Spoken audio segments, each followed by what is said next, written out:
Hello, both sides of the conversation family. We welcome you to this virtual space crafted especially for you.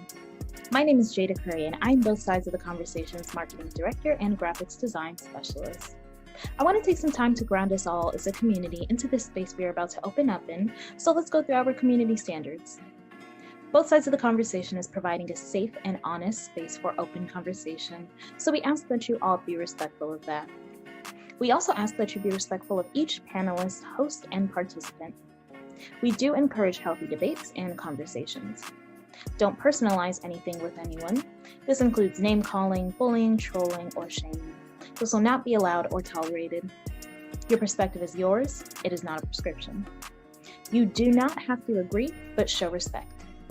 These community standards apply to all of our live shows and any virtual spaces that we hold on social media, including YouTube, Facebook, Twitter, or Instagram. We want to make sure that we are caring for each other as a community. This is our priority in all of our endeavors as both sides of the conversation. With that being said, I hope you enjoyed today's show and continue to stay in touch with us via YouTube, Facebook, Twitter, Instagram, or all of them. All right, thank you for listening and see you soon.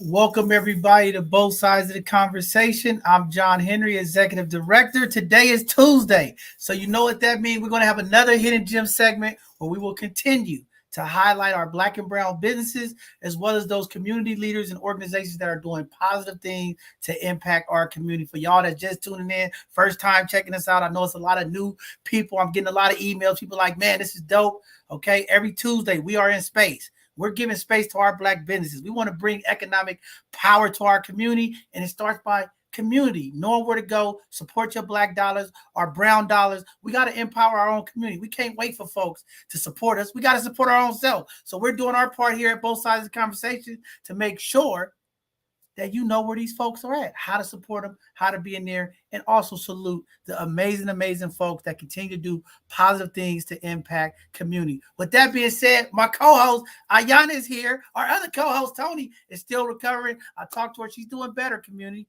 Keep praying for her for a speedy recovery. She'll be back. Pretty Tony, I know you're watching. We love you, and we can't wait till you get back to support us. But tonight, my twin, she is here. Ayana, what's going on, Queen? Talk to the people.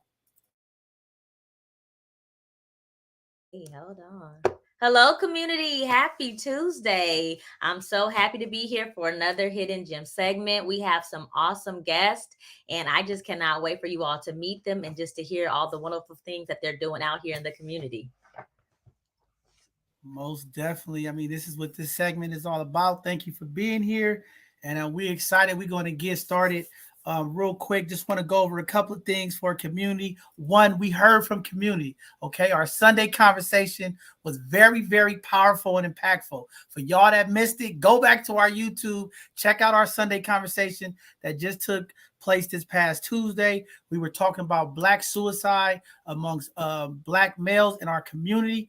I received over 25 emails from brothers in the community that said, John, we got to have a part two. I want to come tell my story. And again, that's what we want to do. When we're talking about mental health, when we're talking about the things that impact our community, we want to make sure that they have a voice and it's being heard. And I think I am excited because brothers is starting to figure out there's mental health needs and we got to do something. And to get that many emails saying, hey, keep this conversation going. This is real, John. I've been dealing with depression. I've been dealing with anxiety. These thoughts sometimes bother me. I said, we're going to definitely do it. So our team is going to be working to put a part two together. And we're going to get some more phenomenal brothers and sisters to come on and talk about this thing that has continued to impact our community. Suicide is real. Our young folks in the community are dealing with it. Okay, when you talk about the bullying, the social media bullying, there's a number of things that are impacting our youth, and sometimes those decisions lead to them feeling like they don't want to live anymore. So again, great conversation. Thanks to all the community folks who watch. I think we had additional followers because the Niners lost. But again, it was great to have a great conversation with community, and we excited and I'm just excited to hear from the brothers in the community to just say that they was feeling that segment and they was feeling the conversation that take place. That is powerful stuff. That's what we're trying to do here at both sides of the conversation. Continue to change the narrative. Continue to have dialogue, open space where people could tackle these taboo conversations, these stigma conversations. Be vulnerable, be open, and feel safe to do it here so that somebody else can hear that powerful testimony and do the same. And that's what we're going to do, one person at a time, one heart at a time. We're going to touch the people and we're going to continue to do our part. Also, shout out to Third Baptist Church for the amazing youth worship day, an event that they had with all of the youth. We were out there. We streamed a little bit of it live. Just amazing to continue to see folks trying to do stuff in our community to make sure that our young people have access to events. They had the DJs going for them. We had the 360 booth out there. They had video games set up. They had a youth conversation. These are the things that we got to continue to do in our community, especially in these times that we are in right now. Very tragic, dangerous times that we are in. We need to keep our young people involved with things in the community. So shout out to all of the community folks, churches, everybody that are trying to do their part to keep our youth engaged and involved with events. So with that being said, today, I know everybody felt the shaker, okay? We had a 5.1 earthquake shaking up the Bay Area. I think it was a great wake-up call. I know y'all heard me on Sunday say, there's an alarm going off. Don't hit the snooze button. Bay Area, we due for a big one, okay? Let's get ready. Let's get prepared. I've been tracking the news. Really not too much damages. A lot of folks had stuff knocked off their shelves and things of that nature. But again, this is the time, community, that we need to get prepared and ready for the big one. So if that is you out there and you haven't got your first aid kit, your emergency preparedness kit, if you haven't put a case of water up, you haven't got a flashlight or a radio, now's the time to get ready. This was a great reality check for folks because I know sometimes we get so busy and say, we'll get to it. Make sure you have your cans of soup. Make sure you have something to last for a week or 2 weeks, just in case we have the big one. You know, if it goes down, we're going to have poor internet services, poor cell phone services. Make sure you and your family are doing the right things. Finding out where y'all going to meet at. If you and your kids get separated, are you going to meet at a police station? Are you going to meet at a park? Are you going to meet at a fire house? Okay, these are the conversations we want our parents to be intentional about. Let's start planning. Let's be preventive and not be reactive. Okay, too many times in our community we wait till the disaster happens and then we're trying to respond and figure things out. Let's do our part as community families, as community leaders. Let's make sure that our community is ready and we have the proper things. There is an earthquake website that you could go at on the state of California to find out exactly what you need. But again, start putting your plan together. If you got teenage kids, middle school age kids, and younger, Make sure that they know where to go. If you all get disconnected, there's no phone service, what school, what playground, what police department, what block you're going to meet on if we have a big earthquake, so that you can find your loved ones, because it will be hard to maneuver with cell phone usage if towers and things of that nature goes down. So this is just a great time. I'm glad it took place today so that we can put this out there. We're going to continue to be working with our emergency preparedness folks for the city and county of San Francisco, as well as we're going to be tapping in with the Red Cross, some of the things that we're already doing to make sure that we are preparing our community and making sure that you all have the resources and the access if something takes place dramatic with an earthquake or any other emergency in our community. So just wanted to get that out there. Glad most people are safe, but it's a good wake-up call. The big one might be coming soon. With that being said, for some of the world news that's going on, the former Minneapolis cop Alexander Kuhn pleads guilty in the George Floyd killing. He was the final of the two Minneapolis police officers who faced state charges in the murder case of George Floyd. He pleaded guilty. So we'll be following up to find out what that sentencing is going to look like. They set some dates for a trial, but he did make a plea deal. So there's going to be a second-degree murder charge, a little different than the other one. So we'll see what that look like. Again, small steps in justice. We are not where we need to be at, okay? Please, community, don't think because we got this. We still got a lot of work to go when it comes to police in our community policing, how we interact with each other. There is still a long shot of work that needs to be happening. There is still legislatively bills that need to be passed through the Senate to protect folks when it comes to this police brutality. Here in the Bay Area, we had another officer-involved shooting in Hayward. A high-speed chase turned into officers gunning down folks. A number of other incidents have taken place over the last 72 hours. Okay, it is still happening. So we are not out of the woodwork. Yes, this is a great victory for the Floyd family. This is a great victory and steps to make change, but we are not there, community. We are still going to have to march together, support each other, and make sure that we're doing the things that we need to do to walk in solidarity and hold these officers and our elected officials accountable to make sure that the right policies are put in place to protect our community. Also, yesterday, there was 3 folks killed in a suspected shooter at St. Louis High School. I know a number of folks seen it across the breaking news. It is sad, the amount of violence that is still taking place in our community. We're going to have to do a better job when we talk about looking at the future of our schools, how we are impacted. It is terrible when we don't have the right police and security for our children that are going to school. Again, another shooting took the lives of 3 people.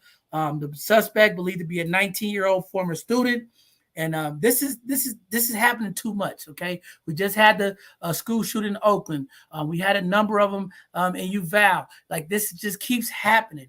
All right, and we have to be intentional. We have to find solutions that are going to protect our kids. We cannot be sending our kids to school and feeling that they're going to be safe, and then finding out that these incidents are taking place. So again, more conversations on mental health.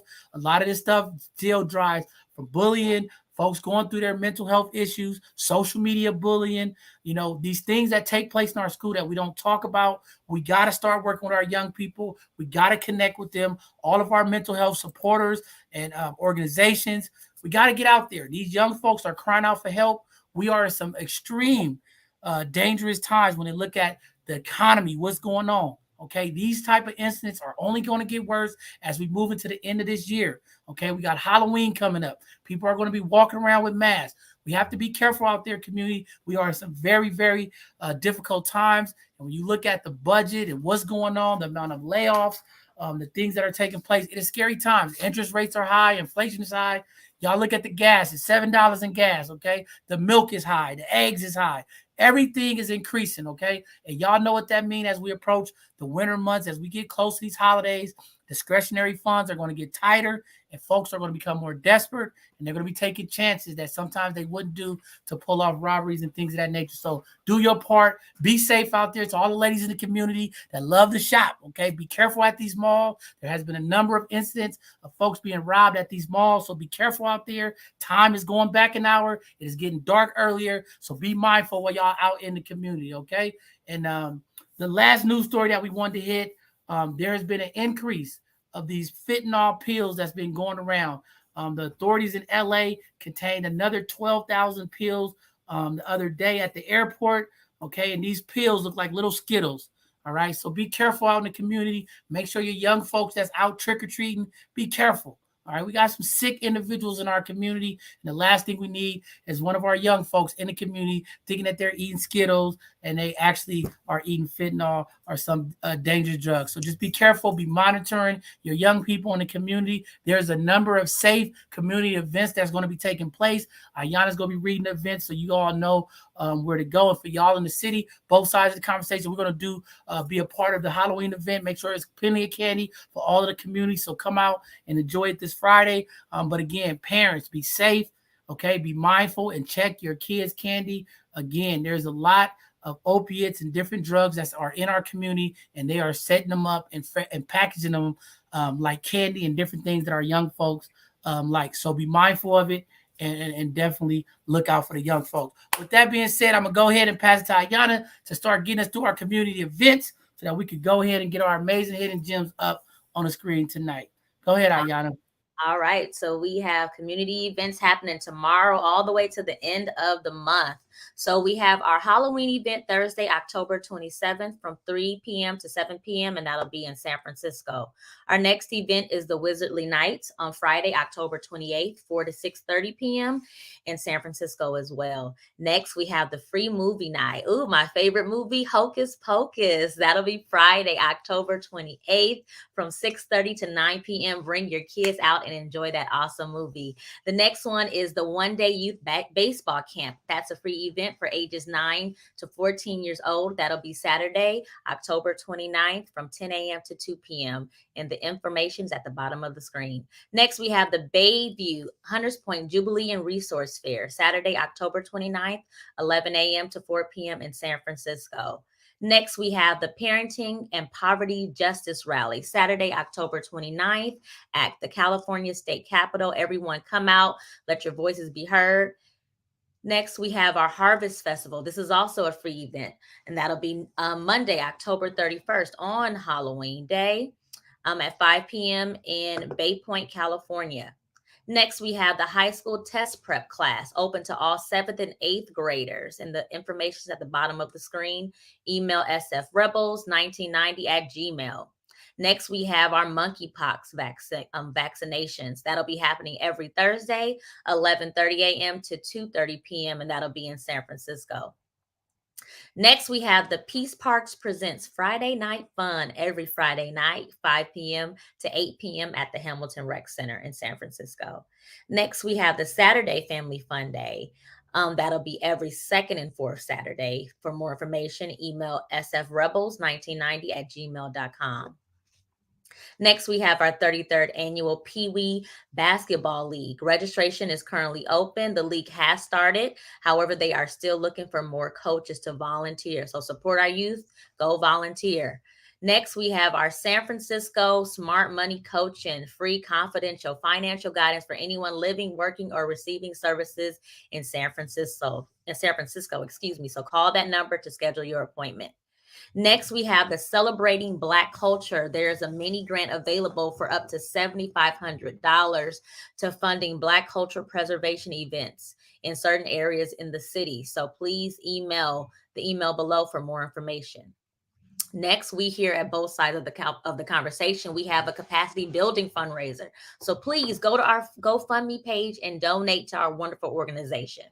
Now, for the both sides of the conversation announcements, we here at both sides of the conversation is in search of volunteers. We know that you all will be a great asset to our organization. So please volunteer your time, share your ideas. You all can make a difference. But now, if you don't have time, you can also support us in other ways. You can support us while you shop online at Amazon Smile. Amazon Smile donates 0.5% of your eligible purchases on Amazon to both sides of the conversation.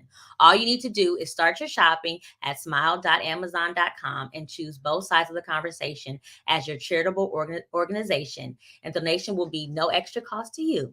So now we invite you all to go onto all of our social media sites and give back to our community and support our organization. Now we have some upcoming awesome shows that's coming up this week. So we have our Educational Thursday with Miss Cynthia. It'll be about finances, and that'll be Thursday, October 27th at 6 p.m. And then this Sunday, we have our Sunday conversation. And in honor of Breast Cancer Awareness Month, we'll have some phenomenal guests that'll be coming on and just bringing us up to speed and making us aware of the breast cancer, okay? And that'll be Sunday, October 30th at 4 p.m. I'm going to hand it back over to you, John. Thank you, community, for being patient. I know these events, sometimes it takes so long to get through, but I know everybody's trying to see who's the hidden gems tonight. I got to tap in and see who's the hidden gem. Our first hidden gem that we go bring up. Phenomenal sister, okay? When you talk about healing, the work that she's doing is just a phenomenal, and just listen to her. I don't even want to just listen to this queen. She's going to tell you all the stuff that she's doing. Amazing stuff. Again, y'all heard the conversation on Sunday, how some of the medications that are prescribed from our pharmaceuticals have caused people to feel different ways, suicidal and different things. So come listen to a sister that's doing things organically and doing things in a way that it's never been done before. And she's a trailblazer. So with that being said, we're going to bring up tonight our first hidden gem, Miss Modest Jones. Come up and talk to the people, queen. That's what you're gonna, that gave me like a lot to live up to. I'll make you proud. Thank you guys so much for having me. I was listening to the show, and it's clear that the universe put me here with you for a reason. You know, I like even just how you guys started the show, like getting centered, like letting ourselves be open, share space with one another. And I think that's really beautiful. And that's probably like the basis of most of the work that I am doing. Well, I'm Modest Jones. That's my name. Thanks, Dad. Talked to him today. So he must have had a feeling about me. Like, this one might be a little different. We're going to give her a different name. So, I mean, today's Takal Tuesday. So I'll start there. So thanks for having me on a Tuesday, which is super important to us at Takal. Takal stands for Taking into Consideration All Lives, which is super important. And if you guys don't recognize the logo, it is a variation of the Method Man logo. His name is also on my hat. I'm still in my uniform from work, so I'm wearing all of my Takal things. I chose this company because it's taking into consideration all lives. And, you know, I knew that I would be signing up with some leaders that had a similar mission to me, and I'm fully in my purpose at this time. So, I mean, what you guys were saying about the medication, I mean, any direction you guys want to go, please feel free to chime in, but you know that I'll talk if you give me the floor to talk. Oh, we're giving you the floor tonight. This is your time to shine, Queen. We're giving it to her. But I mean, let's start off about, you know, the work you're doing. You're in the cannabis industry, and just, you know, it is difficult, you know, when these type of operations get started. You know, you being a Black woman in this industry, what has been some of the difficulties? And then just tell people a little bit about the company, what you all do, and just talk about it being a trailblazer in that. You know what? You guys got me live. You get to see all my little movements and motions when you say things that like start to get me going already. I'm a super passionate person. If any of you guys have never tapped in with me, at Modest Jones on all platforms.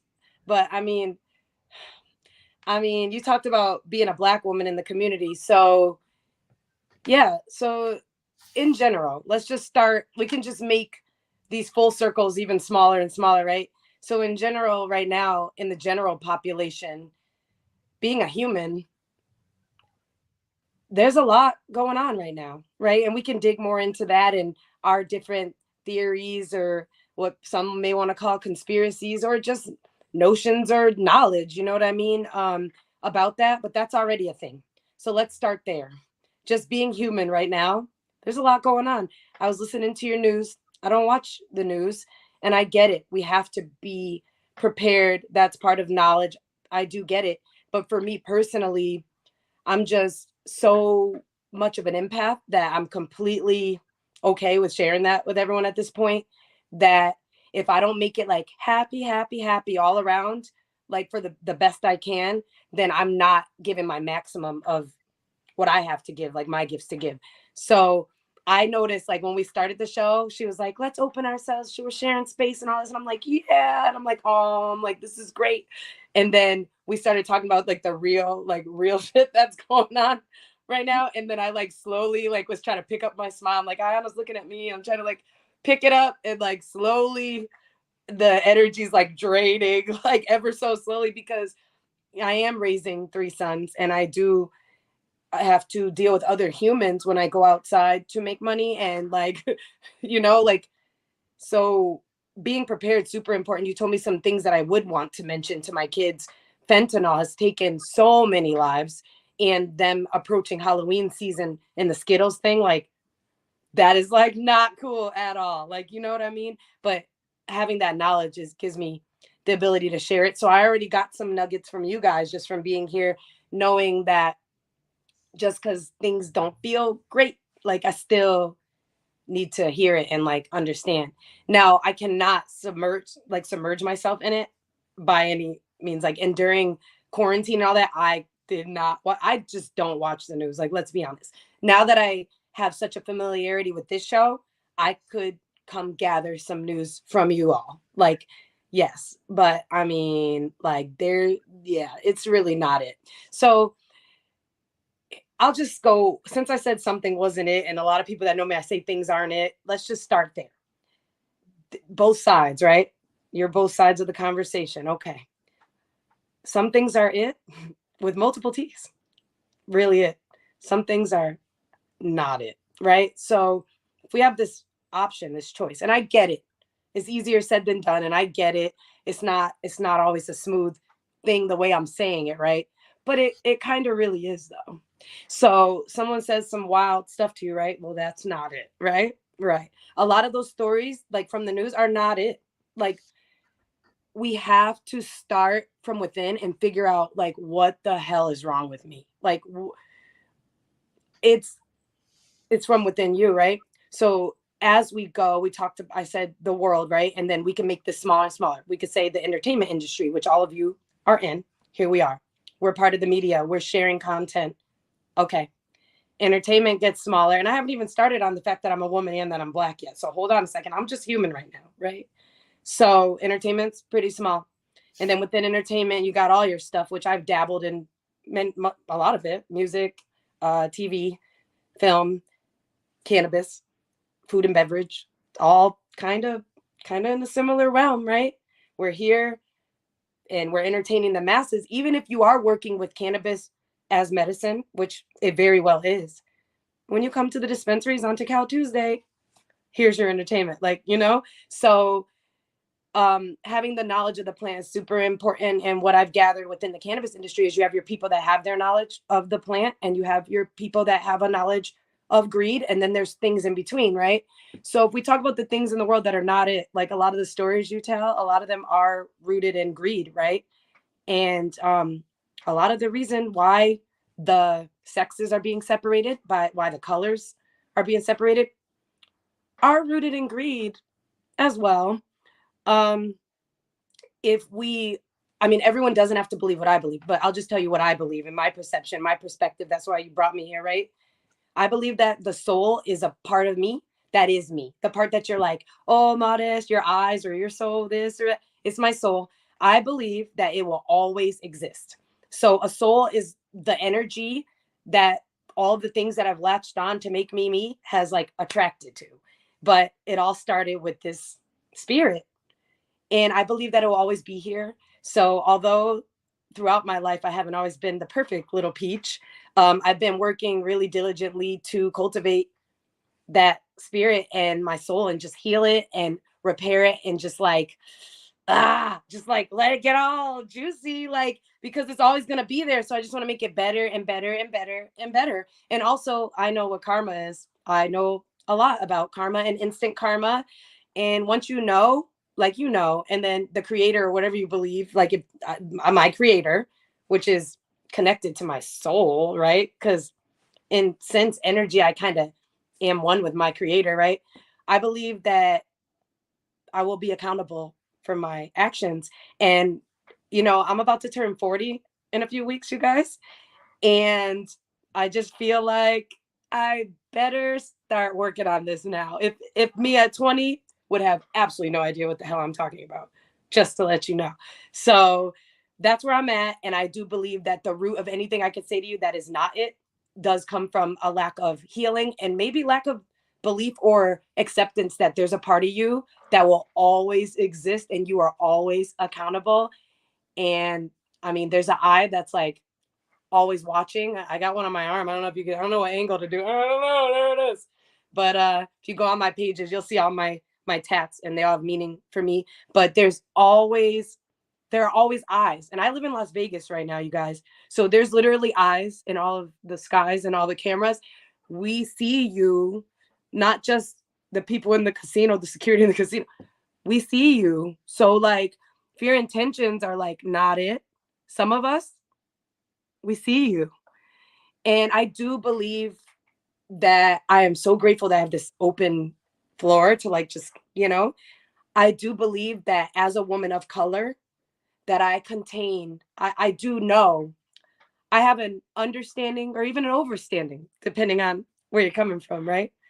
That I have gifts and jewels and nature, like activated by nature, like magic that is activated by nature. Yes, Black girl magic. Yes, goddess power energy, but activated by ancestors, nature, energy, plants, herbs, not things that people make to try to like synthetically copy what the plant can do for people for greed, right? I'm talking about plants, like naturally occurring gifts. Like if in a perfect world, a utopian society, if you will, everything that we have around is enough. We have everything we ever needed.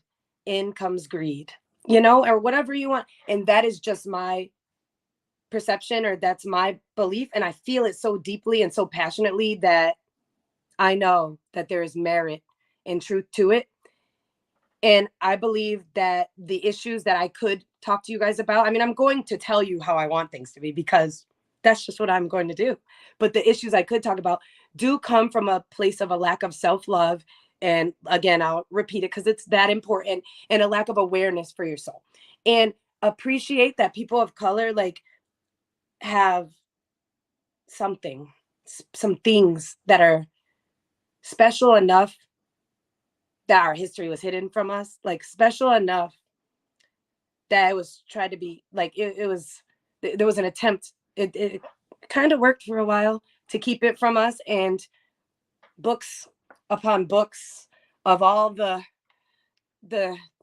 things that were done to us to try to figure out where the magic came from. That's the way I'm perceiving it. So when any issues arise because I am Black and because I am a woman and because I am human and I'm a soul and I am soul first, I understand why. I understand why I'm having these. But here's the thing. You can't change our skin colors. My spirit chose this shell. My spirit chose this skin for a reason. It is the only package that could hold this spirit because it is ready to go. So that is it. Yes. So I do I'm love just gonna myself. jump in there. I love the spirit. This is why I'm saying, like, so important to have you here. And don't forget about us on your 40th birthday, because I know no. you're gonna do it big. We will figure it out. I'll be in Vegas. Plans. I'll be in Vegas on November the 11th for Nice. a big smoke event. I'll be out there for the cigar event. I'm part of a cigar club. Oh, so Big I'll Smoke. Yeah. I'll be at That's the how I Big tapped Smoke. in with you guys. Yeah. But Dope. I mean, it's very dope that you say this, and I really want to ask you this question because I know there's a lot of pushback when we talk about cannabis, when we talk about the industry as a whole, right? You got your THC, the CBDs. Right now, medically, there's a lot of hospitals who are using CBDs to help people with epilepsy and different things of that nature. Mm-hmm. But I want to ask you this because it's still a lot of pushback. And again, I'm not here to advocate anyway, both sides of the conversation. Our job is to have both sides of the conversation.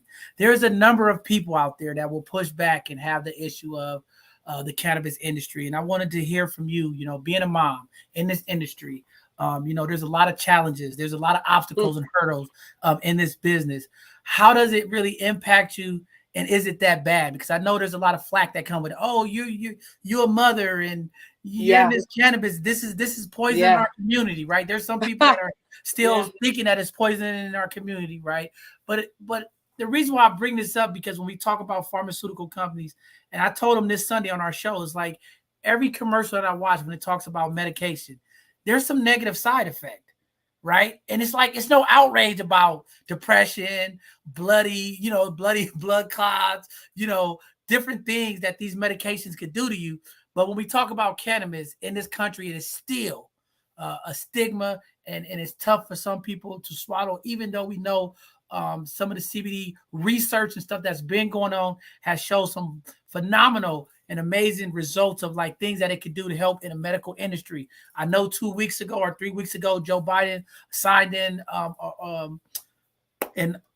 law to start legalizing marijuana in a lot of states, and also putting into the Justice Department to remove it off of as a Schedule 1, to let some of the folks who've been impacted. But one of the concerns, and this is why I wanted to ask you that, is it's a lot of Black folks who are going to get out of jail, who's been locked up across this country in the South, who's done a lot of time for marijuana.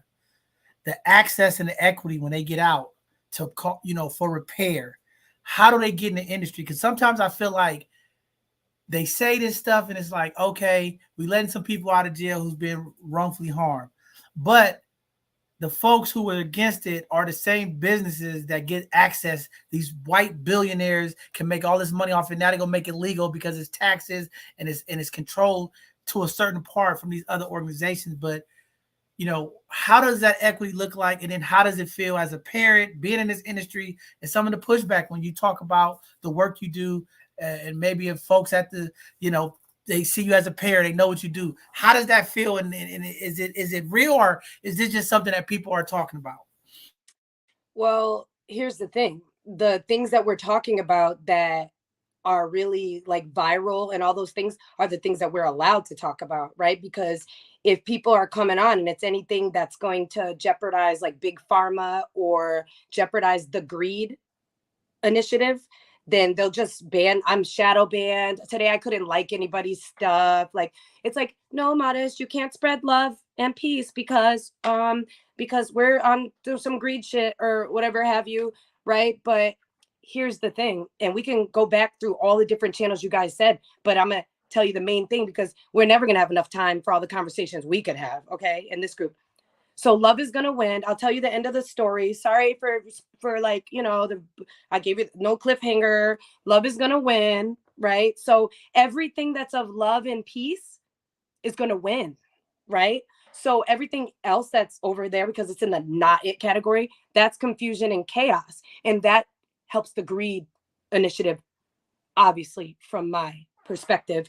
The views that I express are probably could be the views of Takal, but just in case, I'll just say these are just the views of Modest Jones.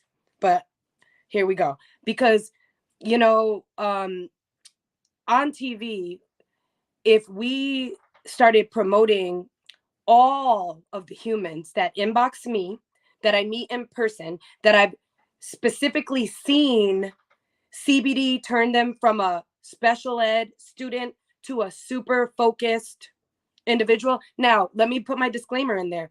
The kid that I saw go from special ed, and another word that I will not say because it's not it, to a stellar student, his granddad was one of the original growers. So the cannabis that he received was in an oil form. It was CBD. It was no high. It was grown, the cannabis was grown, fed only like mango puree and like only like natural organic plants. And this kid is like balanced out. So the key to everything that we're talking about here is research, right? So you need to know yourself and your body and what you need. I'll give you an example. There was a beautiful young lady, her outer, right? Turns out her inner was beautiful as well. Imagine that.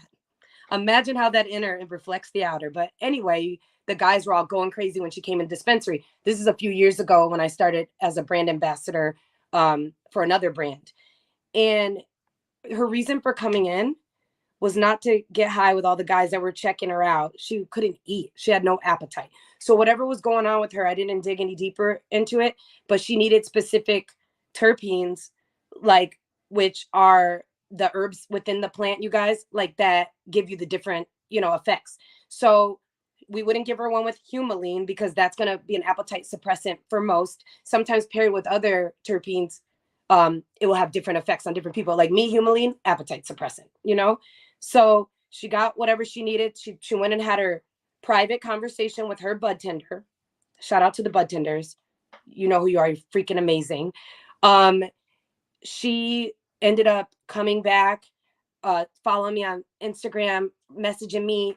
She had an appetite, like she could live, like literally medical cannabis to live, like to have an appetite. So people are like, oh, you got the munchies. My mom used to be like that. You got the munchies, you're going to eat everything in the refrigerator. I mean, there's literally people that can't eat and it helps them eat. So that is amazing, right? It's really like, my question to you guys is like, are most of the things that we've talked about thus far that are not it for population control, like, are they looking for us to like either off ourselves or to like, sorry, is that too much? Like, you know what I mean? That's what it sounds like to me. Some of the fentanyl stuff, some of the stuff you guys are saying, it reminds me of that.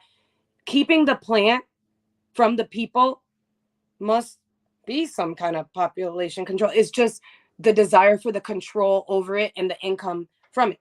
So when we were talking a little bit before, I'm going to weave in things, but I'll put it all together for sure. And you guys can always chime in. I'm happy for it. And I saw the questions in the chat and I got you. But I mean, the people in the industry, like, are you passionate about the plant? Because it's a really smart plant. So anyone that's coming and tapping in, even some of the people you're talking about that are against the cannabis industry, that are investing and doing things through another company name and trying to get us all under one umbrella. Do you have passion for the plant? Do you have love for the plant? Do you have love for people? Do you have love for yourself? Because that's a really smart plant. Do you guys, plants are smart anyway. Plants are really like living beings. Like, they're living things. Like the weed, have you looked at it? Have you looked at what it's able to do? And no offense to you gentlemen, because I love you, but it is feminized. So I mean, what can I say? So stigma is there. My thing with the feminized is, how can you expect feminized individuals to not want their feminine plant? Like, and we're giving birth, the plant produces the flower. I mean, it's very mirror, it's very love. If you're just looking to get high and these are like kids trying to just be stoned or like not deal with reality vibes, that's different. You can work with that plant as medicine, even as a recreational consumer, but anything you're using to mask everything else that's going on, not it.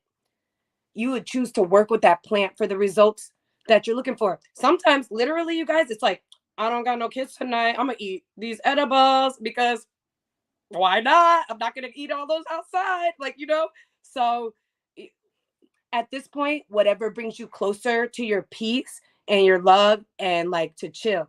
Because a lot of the stoners, I'm not saying none of them, but I don't know any stoners that are out there like road raging, right? I mean, that's just me, because we're kind of like, oh, whatever, I'll get there, man. I mean, like, I'm gonna get there when I get there, like, so it's not even all those vibes, but the different ways, like having cramps and getting up and not necessarily being able to go to work. Some women not, trying to make it uncomfortable first day of cycle.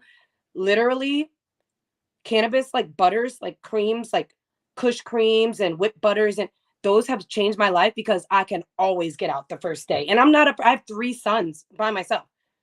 That is like, I have to get up and take them to school. I have to do the things. So I don't, so that's a positive benefit that I can clearly see. Some people say they don't want to be dizzy. Well, guess what? There are ways to consume cannabis that will not make you dizzy. But as Bob Marley once said, and as I repeat, the herb reveals us to ourselves. Cannabis helped me on my journey for me personally, of self-love, self-awareness, self-respect, learning how to deal with my spirit of discernment, learning how to accept, receive, and embrace and propel my gifts, and just an overall acceptance. Just so for me, I'm always going to advocate for it. People that smoke weed, for me, tend to be pretty chill for the most part. And I think I know the world just needs more of it. One of the things we use in cannabis, I'm going to need that question. You're going to ask it to me, right? Okay. I'm going to need that. One of the terpenes we use a lot in cannabis that I like, because I like indica, is linalool. It's lavender. So lavender is a tool I've used in baths. Make sure somebody's around to wake you up. I've said it before. CBD and lavender in the bath, you're going to need a buddy for that. It's like having a swim buddy, okay? Lavender is a great tool anyway. Kids that are wilding out, you rub a little behind there. Oh, hey, honey, you got some right there. You should put a little right there. They're going to relax and go to sleep pretty soon. I like it in my tea. I like it in my weed. So I would say research what's best for you. What are you looking for? And then talk to your bud tenders. Talk to me. Hit me up. DM me. Let's go. Keep it all good vibes. Let's do it. And we could tap in and figure out what's best for you. I am on a mission to put the plant in as many hands as possible. Also on a mission to free every single nonviolent, victimless cannabis freaking inmate right now. Like, and that brings us to the question here, but how are we out smoking? We got festivals and we're in the street and we got the weed, and people like, oh, we're in New York. Police didn't say nothing when I smoked the weed. Like, there's literally people spending another night in prison right now. What prison is it? Who's there? Who doesn't like them? What are they dealing with tonight? For a cannabis crime. Dude, that plant was given to us with the other plants. It is a gift. And that's my opinion. But we are freely consuming it. That's a fact. And they're in prison. So let's do something about it. If you can do something about it and you're not doing something about it, you are accountable. So with that said, you want me to do this one first? Because she asked about the jobs, right? Okay. Will you employ those who were incarcerated for weed? I think it's great to employ those so that goes back to your question. That's great. So here's the thing. Okay. Intention. You said intentional, which is like one of my favorite words. So you're already on point with me. I want us to take a minute and understand what expectations are and like what we're expecting. I'm just going to say this.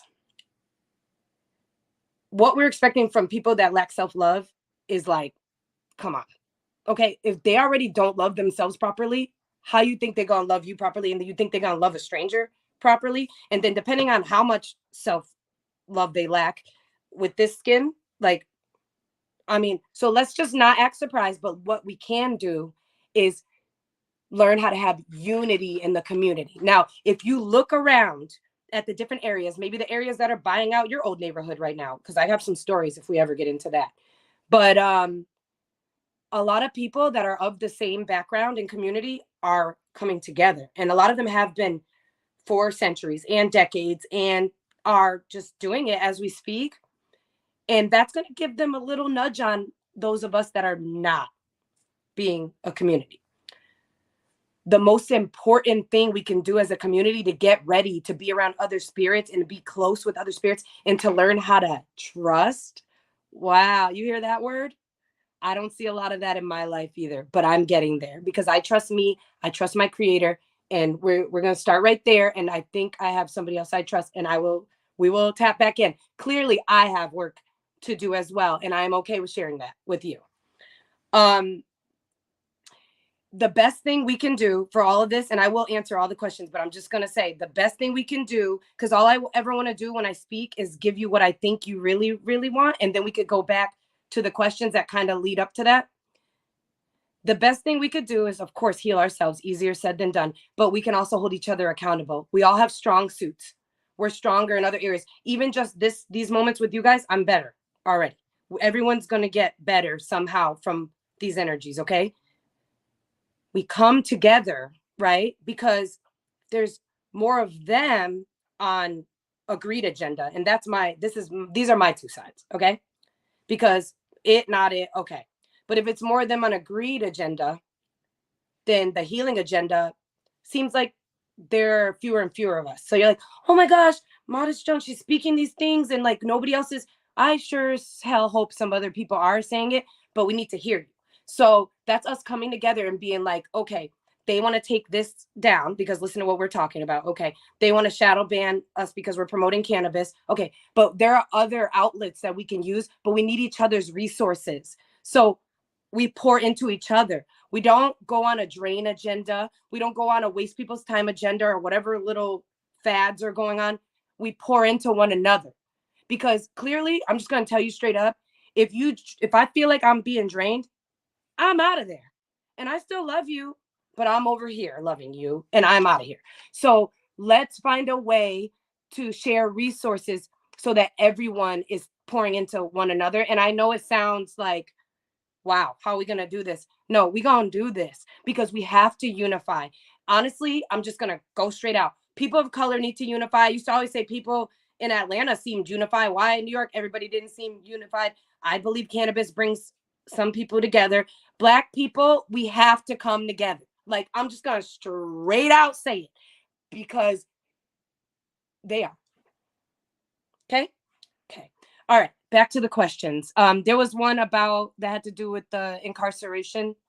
What was it? It was not the I did that one, right? Oh, would I? Oh, well, absolutely yes. Right now I'm not in a position to employ anyone. I'm just now organizing my business in a way where I'm trying to delegate to a couple like trusted people and like I'm being delegated to. So I'm answering higher up.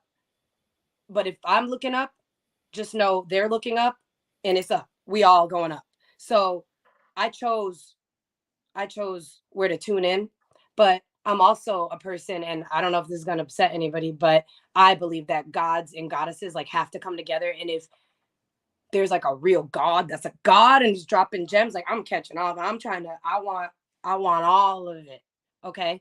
So yes, I would. And you're like, when Biden releases, we'll make a point to make sure I am really fully ready to employ. By the time he does that, we don't need that done. However, I am a trusted resource. I am a bridge and a liaison, and I am a connector of people. Please do tap in. Please believe. I'm sure I know somebody that knows somebody, or we got something for you. We got something for you. Put it that way. So just tap in, but I got you. So yes to that. And then what was the other one, John? There was another one, Ayana. I think it was a different one, but you want me to do this one? What could we do to even up in the playing field community? I think that was the last one. I think Maurice was just talking about. Yo, wow. Wait a minute. Oh, it was this one. Wait, whoa. That was, man, hold on. That one got me going. Hold on a second. Oh, yeah. You know what? Here's the thing. That I'm going to get back to you, Will, because yours is lit too. But yeah, that doesn't surprise me. So again, we see how Biden moves, we see how Kamala moves, but we see that we all have different political views, right? So, oh, you see me when I get uncomfortable. At least I didn't start laughing. Jesus. Okay, it's getting hot. It's getting hot. Okay. So we see how they move. So when people show you who they are, believe them. Okay. Okay. So we're not surprised by many of the things, right? But a lot of times, like over the years and decades that some of us have been on this earth and more, like, we've seen people and we heard people say things that sounded like they were it until they got into office, right? So again, we're not that surprised. And I love that we're talking about this. So don't get me wrong in any way. My solution to that is tap in. We come together. Let's keep speaking. I've been known to pop up with a petition. I've been known to show up places. I believe in lobbyists. I believe in that stuff. However, what it really is us in our strength in our purchases of property, our strength in equity, in general. I'm not talking about cannabis right now. I'm talking about us as a community. I love that John uses the word community. And for me, you step to me as your true self on some good ass intentions and we could commune. Let's go.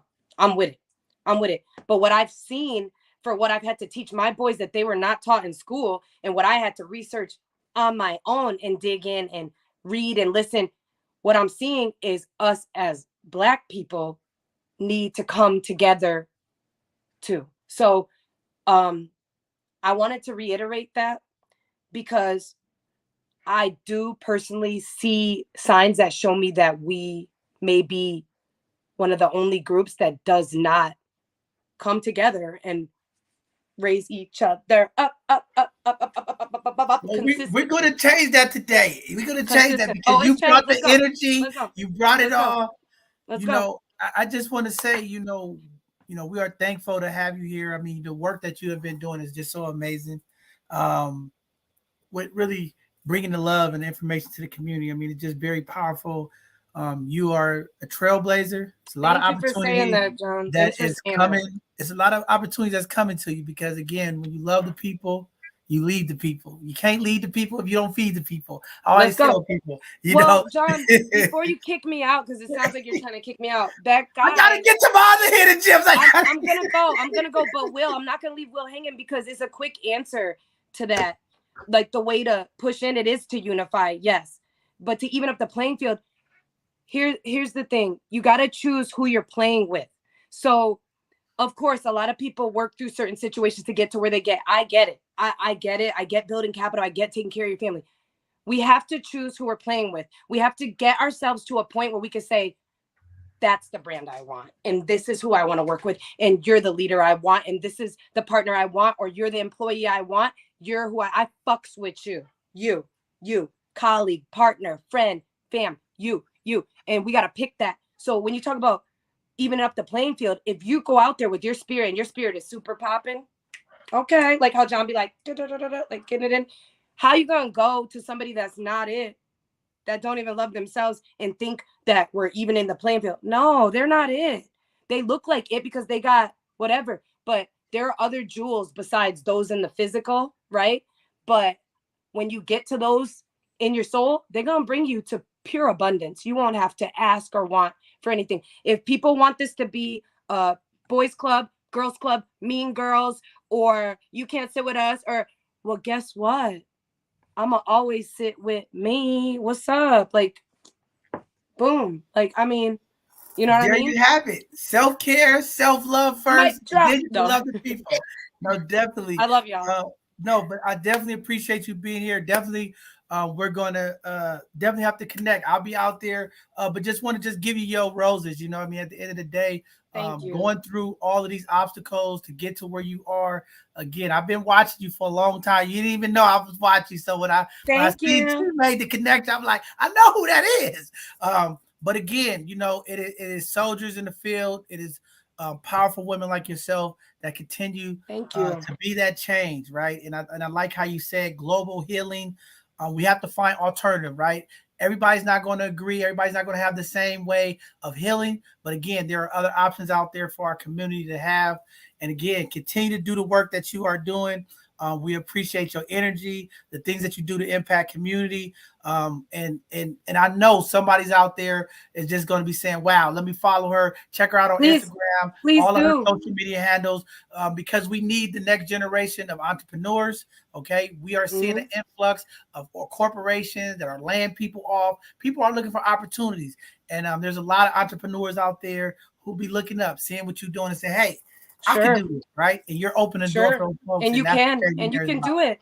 And I have a deep gratitude for you and everyone that's listening. You can do it. You have gifts that are yours. You will better someone else. I promise you. And this is walking destigmatization, okay? Because I take care of my kids.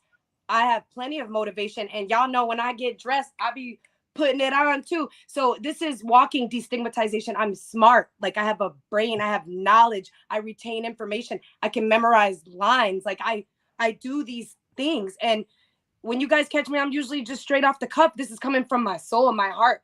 So what can you say? What can you say about a can of mom, can of queen, stoner? What can you say? Say something. Just beautiful. Thank you so much. Like, thank you guys. So inspirational and just a shining light to our community. And like you said, something that was really key for me. You said trust. We really have to trust each other. And once we build that trust and that love, that's how we can propel to the next level. So thank you so much. Absolutely. But you know what, Ayana? I know you guys gotta go. But Ayana, one thing though, trust yourself when you realize that you can't trust that person though. That's that part though. That's so right. Be open to trust and love. and let that energy move through you. It might hurt. You might have to call me. You might have to call John. You might have to go workaholic it out or smoke it out or whatever, eat, whatever you got to do, take a nap. But let that energy move through. But don't forget that lesson. Don't forget the lesson and the blessing that you found out that for whatever that was worth for them, they're in the over there group now, but still being loved and you're loving yourself and trusting yourself. That is the key. Yes, there are people that are not it over there. Okay. Very powerful. As you can see, community, there are superheroes in our community. This is one of our superheroes in our community. Thank you for being here, Modest Jones. We got to get our next hidden gem up. I'll be reaching out to you. Continue to do the work. Love on the babies. And again, keep pushing forward because that's what we do. All power to the people and community.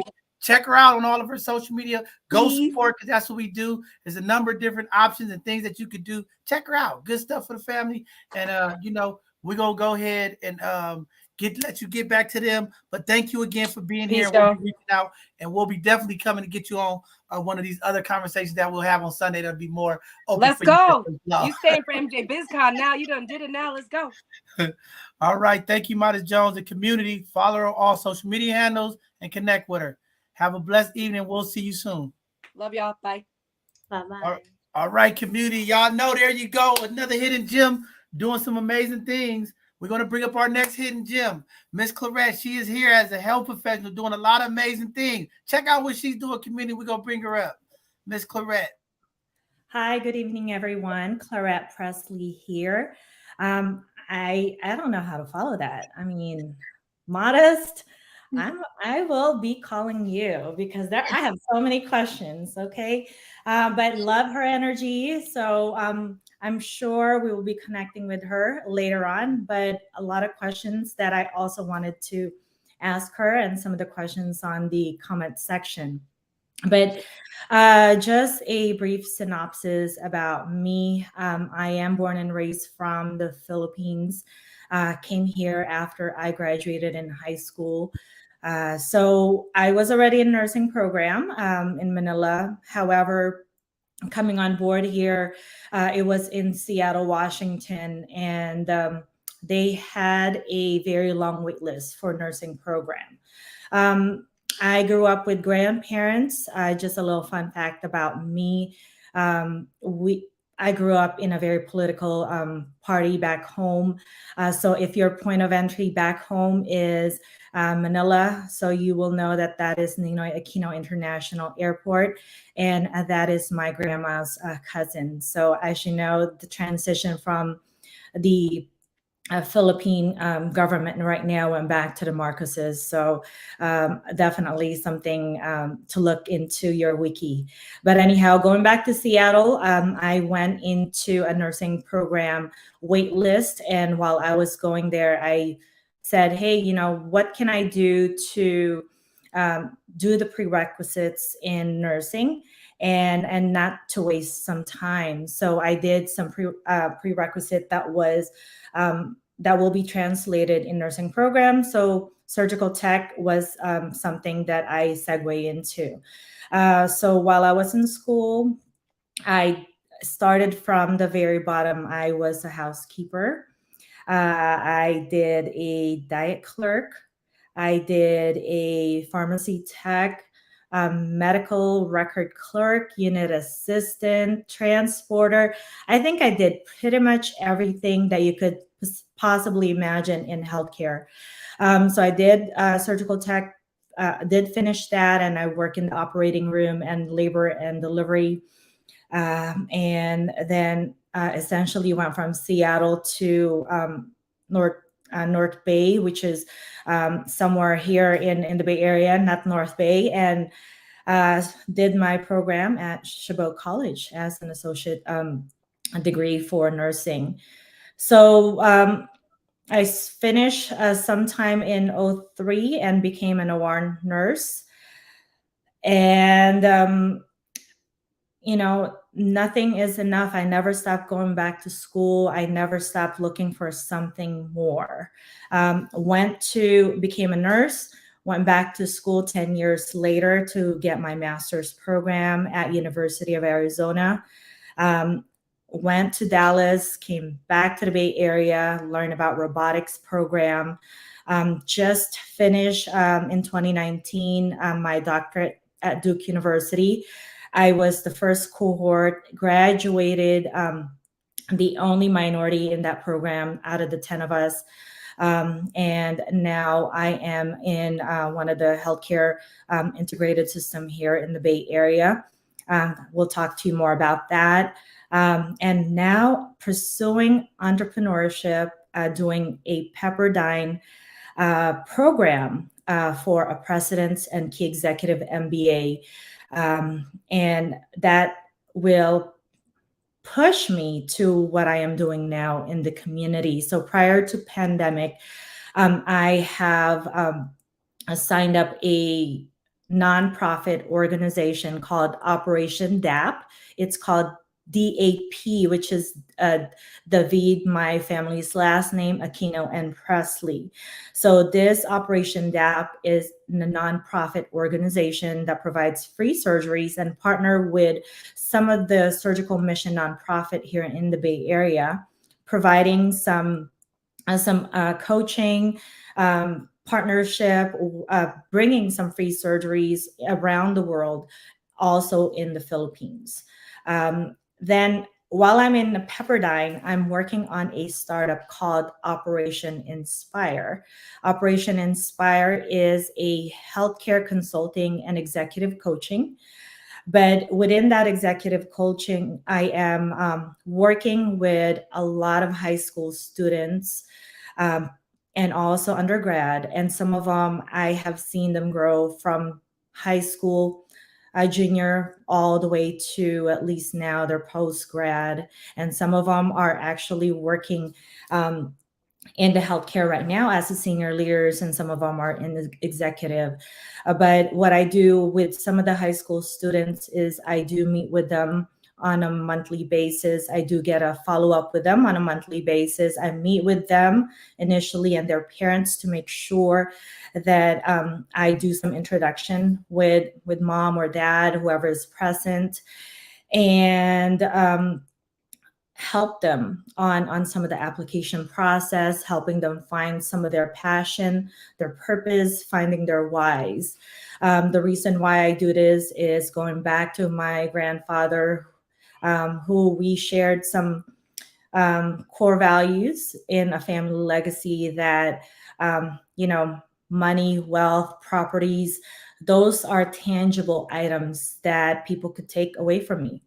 Whereas if I do continue advancing my education and also being compassionate and caring and helping people, that no one will take that away from me. So I continue that legacy. I hope that my kids will continue that legacy, despite of some of them.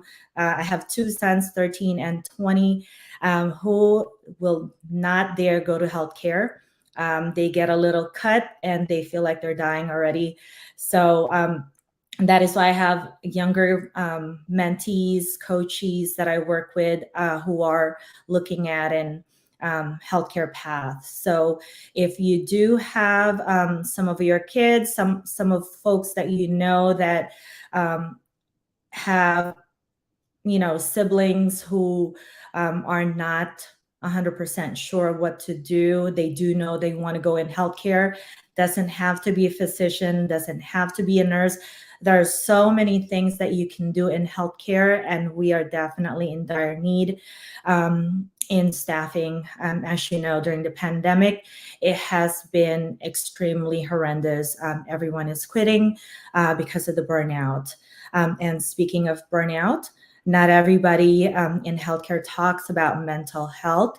A lot of people are going through a situation in which they are lacking that resiliency because they're tired, they're exhausted, they have been going through this pandemic, and also some of the fires here.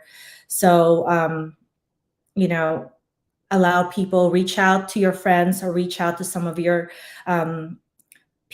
friends in healthcare, check on them, check on your family, check on your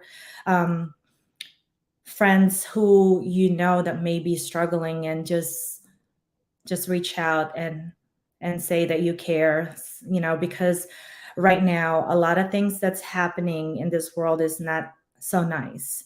And the only thing that we could do is really support each other. And echoing to what Mata said earlier, we tend not to help each other. As a minority, by the time we hit 2030, the minority will be the majority.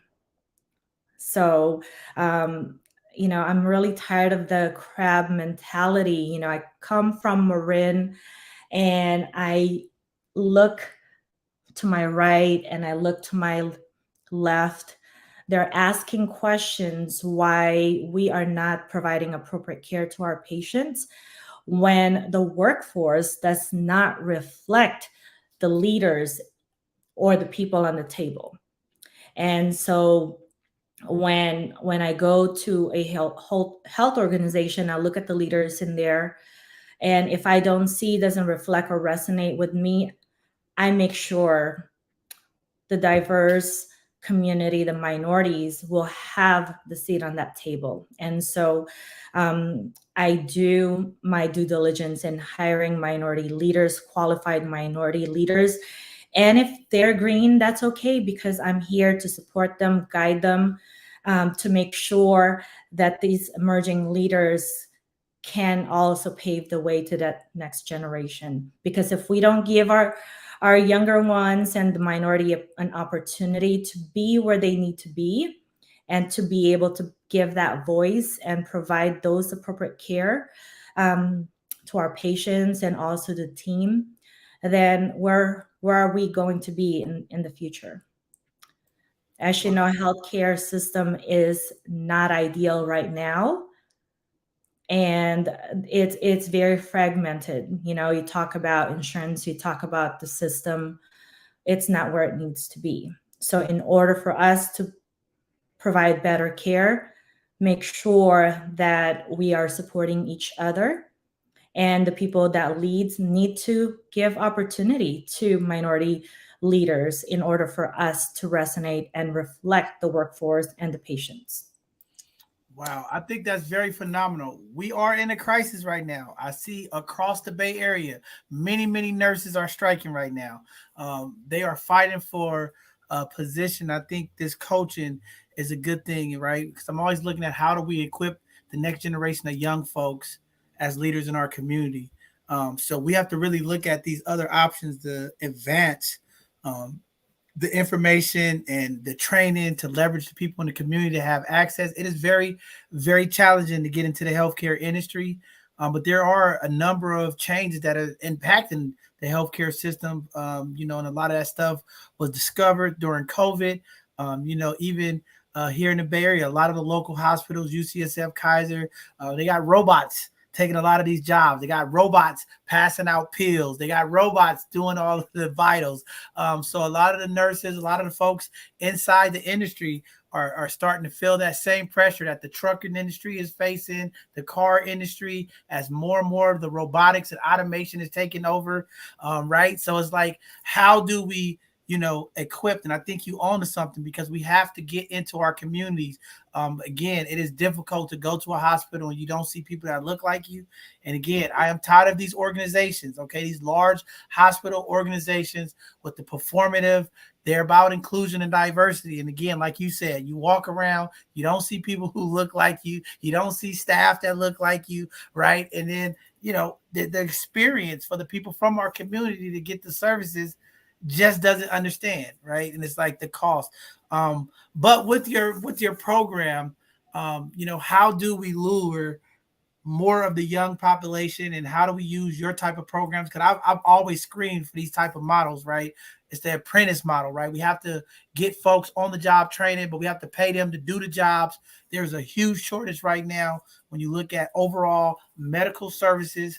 There's an increase of rates in services that's going up, but the wages aren't. So how do we fix that? And how do we use like what you're doing with Operation Inspire to like use those models to get these organizations to move forward? Well, first things first, we definitely, we are using right now a word of mouth. It's also the relationship and the network pieces. So if you do know nonprofit organization like yourself, and I'm about to tap in on several of my connection. I have so many connections that definitely we all need to work together as a community and as professionals to make sure some of the pathway are actually open up for all of us, right? So we definitely need to build that community. It's the relationship. We're not a one hit wonder. We need to make sure that we have a lifelong relationship. And it's when we talk about we're building that community, it's not about, oh, I'm going to keep this as a secret. I'm going to keep this as my private little project. No, we need to talk about it. We need to be transparent. And when someone reach out to you with a good intention about helping out, that's when we need to help out each other. It's not about, there are some, fundamental of influence, what you could do for me somehow someday in favor, you'll do that for me somewhere or the other, right? But as far as the Operation Inspire and coaching, I have so many partnerships with some of the organizations, also nonprofit in the community and outside of California. So we will be able to work with some of those students. I have students in Portland. I have students in Arizona, Granville right now, SoCal. We have community in some of the veterans as well that I could tap into. So definitely we'll plug in some of those information, John. But also I will say that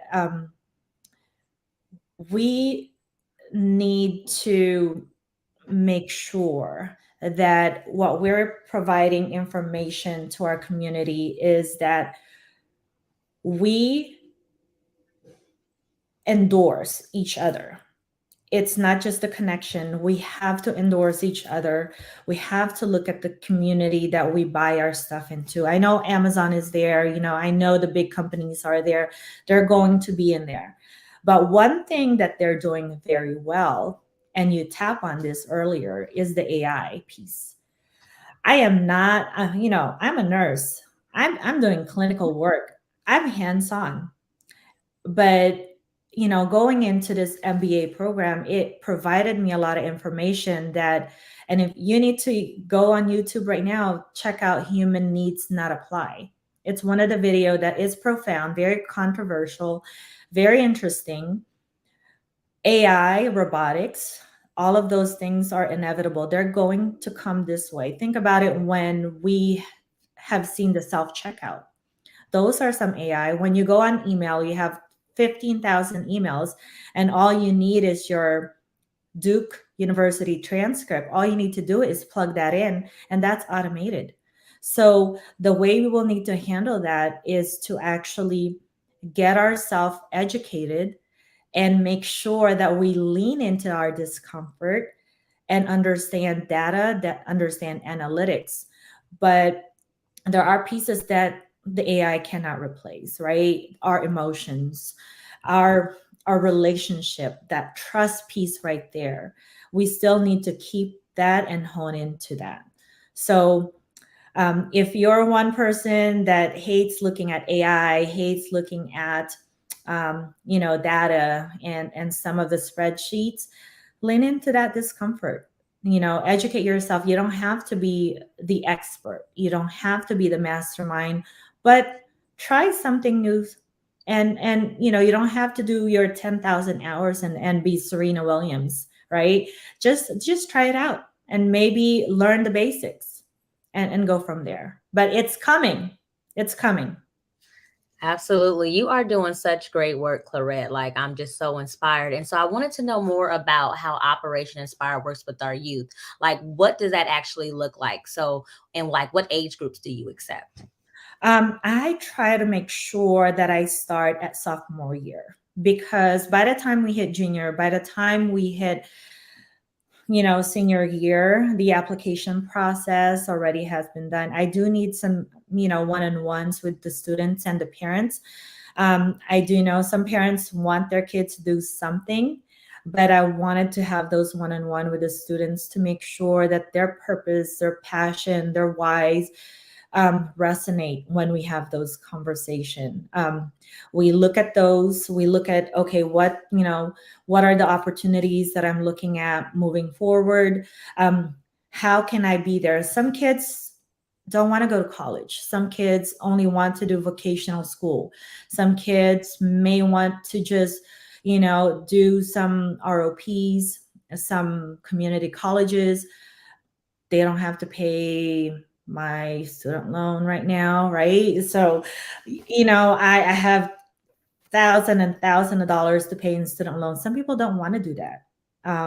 So we need to understand what their path, and that path may not be there 5 years later. They may think of something completely different. So we're going to recap. We try to talk to the kids around, prior to junior, so we can have those conversation earlier on. And by the time we hit senior, we need to make sure those applications, scholarship documentation, personal statements, and any other grants that they need to apply for. I do some proofreading on some of those essays, so some of those statements. I don't do the work for them. I make them work. It's tough love. So know that that will happen. And from there, as they go through the program, wherever they choose to go to, then I sit down with them. It doesn't have to be a call. It could be a text and say, hey, I'm doing fine. These are the status of where I'm at right now. I've, shadow a doctor. We cleaned some wound. We were in PT, checking out some, range of motion, just on some check, and then they add me with on LinkedIn to make sure that they're keeping their status on. Other than that, as far as their pathway, whenever they get the real job, there's a touch base as well. Again, it's not a one-hit wonder. Mhm. It's going to be a lifelong relationship. And I'm just really amazed. One of the kids that I had during a high school internship with me, hey, I wanted to go to a biomedical engineering, and I said, oh wow, that's pretty interesting. But he said he have not had an experience going into the operating room, and we got his clearance and went into the OR. Last year, he sent out a message, and apparently he transitioned from a biomedical engineering into an ortho surgeon. So Oh, yes. now a completely different pathway, and he found his passion that way. But hey, he could be doing an ortho surgeon, but he can also become a robotic ortho surgeon. That is awesome. That is amazing. I know all about the orthopedic world, and I know that is a challenging field. 5 years of residency on top of medical school, and fellowship. So I totally know exactly, that lifestyle and what that journey looks like. I'm just in awe of you. So now talk to us more about how does your surgical mission come into play? Because I know that you do that as well. Yes. So right now I partner with Operation Access. They are a nonprofit organization in the Bay Area. I have been with them since '05. So I used to volunteer for them, but now I partner with them. I send out some volunteers as well, whether that is an interpreter or if they go into some of the healthcare system in the Bay Area. There is a Filipino medical medical and surgical mission. So I partner with them as well. They are doing a surgical mission in January, and I'll give you the information on that. In 2024, we will be doing the Operation DAP first surgical mission back home where I grew up, where Ninoy Aquino grew up and was raised and became the mayor. So for me, with all of this pandemic and for Clarette Presley going into school, I'm hoping it's my terminal degree. There's a lot of planning that needs to happen there. So by 2024, I will be doing my first ever. but for now, a lot of partnership and a lot of working with some of our nonprofit in the Bay Area. Well, wow. All I can say is you're doing some amazing stuff. I don't know how to keep up with you, but definitely we would like to connect with you, see how we could do as a nonprofit, right? So that we can get more Black and brown folks involved. Just real quick before we let you go, this program that you running, how long is this? Like if you worked with a young person or somebody already in graduate school, or like how long does it take to go through this Operation Inspire or through any of the other programs that you offer? Minimum, it is a 4-year relationship. And I only ask for one thing. The first one, or one thing in a package, the one thing is I do need to meet with their parents, whoever their guardian, because I wanted to make sure I introduce myself and I'm not just some random person they met somewhere. There has to be an introduction. The second thing is a regular check-in with me to make sure that they're keeping track of some of the progress or what status they're needing. I need to know if they're still wanting to be part of the program. That's the second piece. The third piece is once they graduate, I need a photocopy of that diploma because I deserve that. Wow. Powerful stuff. There you have it, community. Operation Inspire.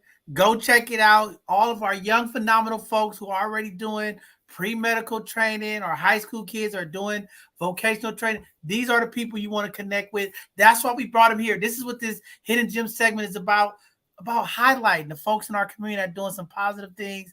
Tap in. Now you know who it is. Maybe you got a kid that's about to go to college. Maybe you got a high school student that's about to do some amazing things. These are the type of programs we want to connect them with so that they can be ahead of the game and walking around with the best of the best in the business. So with that being said, Clarette, just want to give you an opportunity if there's any final shots out that you want to give to anybody before we let you go tonight. Definitely we want to reach out to you, see how we could work together, or maybe partner. We're doing a number of things with our Asian community, our API community. We're doing some solidarity events and things of that nature, and maybe we can have you a part of that as well. But there's also a number of medical resource events that we're going to be putting together with the Moja Health, Rafiki Coalition, a number of our health providers in San Francisco Bay Area, so that we could get these health resources out to our community. So definitely we're going to reach out to you and see how we can connect. But if there's anybody you want to shout out or any final words you want to give, please do it now. Well, I first I just wanted to thank you for this opportunity. I know Angela was the one who pulled me to do this. Miss Angela Washington, thank you so much for this opportunity. A lot of the folks that I have invited here, I'm sure they will be here. Some of my students are here as well. But I think my grandpa, he would be proud of me if he could just see what I'm doing right now. He was a teacher, he was an educator and influencer. I'm sure he would be super proud of all of the things that I'm doing. I'm not teaching as far as how he was, but I'm actually starting my teaching career moving forward. So thank you. Wow, very powerful stuff. I know he's proud of you stepping into the legacy, right? And that's what we always talk about. How do we pass on that generational wealth, that generational knowledge? He did his part. Now you doing it. Continue to pass the baton to the people in the community so we can uplift our community. But thank you again for being patient, being here tonight. I'll make sure that our team reaches out to you and definitely see how we can help uplift what you're doing, connect, partner, or whatever we can do to help impact our community. Because I think you're in the right space to bring in folks from the community in these spaces as we are going through these challenging times in the medical field. Again, a lot of nurse strikes happening across the Bay Area, a lot of worker shortage from the pandemic, and those support service needs are going to be there. So thank you again for doing your work, and we'll continue to help support the work that you're doing. Thank you. And reach out to your friends because mental health is real. That's right. That's right. All right. God bless you. Have a good evening. With that being said, community, we're going to bring up our last hidden gem tonight. She's been waiting patiently. She's going to be mad at me. She's been up waiting. I seen her in her snuggie. I seen her over there going, what is going on? I'm in a different time zone. What are they doing at both sides of the conversation? With that being said, Ms. Leo Allen, come up to the stage and talk to the people out there and tell them what you're doing, Queen. Hi, everybody. How y'all doing? We are good. How are you? I'm great. Yeah, it's 10:30 over here, and I'm usually in the bed by now, but it is all good. I'm happy to be here. Thank y'all. A little bit about me. My name is Lilo Allen. I am the owner and founder of Papyrus and Charms, and also the co-founder and owner of the Brownsville Collective MKE. So I wear a lot of hats. One of them being a jewelry maker. I make jewelry for a living, but also I'm a poet. I'm a teacher. A change maker, I would like to say. I like to connect people, and I'm very passionate about just Black excellence. So, what we do over at the Brownsville Collective, so Papyrus and Charms is housed inside of the Brownsville Collective. And what that is a retail space where we house over 30 different Black, Brown, queer, and ally owned brands. Almost everything in the space is local to Milwaukee and handmade. And our purpose is to give visibility to artists who would not otherwise have that type of representation, and also accessibility to the community that wants to shop and support and buy Black. We just recently celebrated our 4-year anniversary. I'm very proud of that. We survived through, and I like to say thrived through the pandemic, which I know wasn't the case for a lot of folks, but I think we made it through that because our community is so dope. Um, a little bit about Papyrus and Charms. I started that when I was a senior in college. I needed a way to work from home and take care of my mom and also, do what I needed to do. But it was also a way to work in collaboration with my father in Jamaica. Big up anybody from St. Anne, St. Catherine's finest. Me and my dad still collaborate to this day. He makes jewelry and bags and he sends them up. I actually just got back from Jamaica not too long ago, sourcing materials and just building with my dad. And it means a lot to me to not only just elevate the space for people of color, but just to have that Pan African connection and also bringing in some of our indigenous artists and some of our Latinx artists in Milwaukee, which is one of the most historically racially segregated cities in America. There's not too many places where you can go downtown and see art that looks like what we do represented. So we are a couple of minutes up the street from the Fiserv Forum or the Bucks Arena. And it's really just a blessing to be able to do what I do. We pride ourselves on really taking the principles of Ujamaa and Sankofa seriously. One of my favorite things that I do around Kwanzaa and the holiday season, I create what's called the Brownsville Bingo card, or Buy Black Bingo, excuse me. So what that is a bingo card, 25 squares on it. Each square is a different discount from a Black-owned business in our neighborhood. And it's just a way to shop for 2 to 3 weeks with intention. And I mean, who doesn't love a good discount? But it's a way to cross promote and for folks to find out about places that they would not have otherwise known about. And if you get bingo, then you can bring it back to the Brownsville Collective and win a big old prize, which is something from everybody on the square. So we're always trying to practice what we preach and reach back and give back to our community. And I think one of the biggest examples of that was before the pandemic. Not before the pandemic, excuse me, before the shutdown where our governor shut down all businesses, we had what we call a personal care or health night where everybody was able to come in and shop from one of our vendors, which is called Alice's Garden. This is all products and apothecary items grown in created with items grown in a community garden not far from the collective.